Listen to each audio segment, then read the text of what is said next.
This was a powerful family business, central to the community around it, successful for generations, but was facing a dilemma.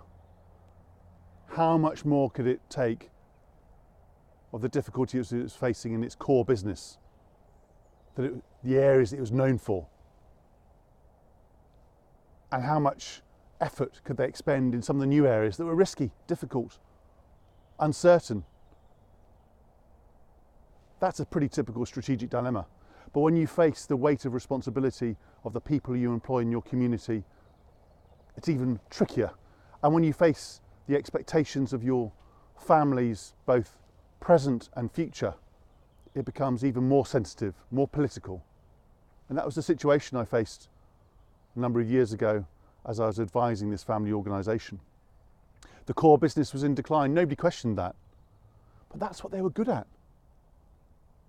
That was in their DNA. That's what they were known for. And they were making improvements, they were taking out costs. They were refining aspects of what they would do. They were shutting aspects of the business that they could do without undermining the overall entity. But it wasn't going to be enough.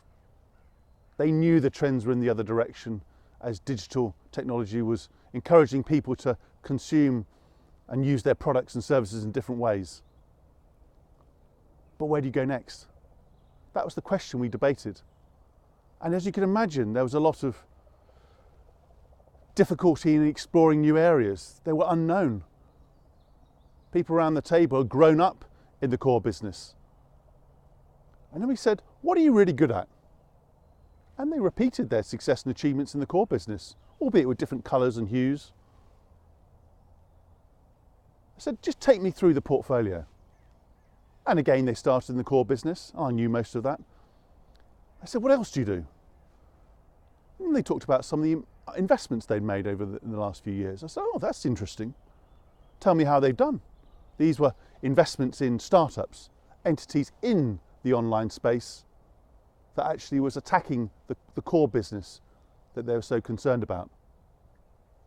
On any financial measure, the majority of their investments were a success. And if you looked at their eyes when they were talking about them, they lit up. I said, so you're a brilliant portfolio manager. You have an entrepreneurial edge. You're a great investor. Isn't that what you're here to do? I was fine until that moment. They bought the question, they agreed with the question, they talked about the answer eventually, and the numbers didn't lie. But that mental leap of actually looking back on your legacy and saying it doesn't serve us well and looking to the future took time. But that was a critical moment when a number of people around the table said to themselves, you know what, we've got to do something different. Actually, we've really got to exit the core business much quicker and actually turn our attention to the things we do better, which is investments. And in the years afterwards, they did exactly that. Reduced the losses and actually turned the corner and started making profits. Strategy is about making clear choices. It's about looking at your legacy with a new pair of eyes and actually asking some questions about where there's space to play and where there's advantage to use.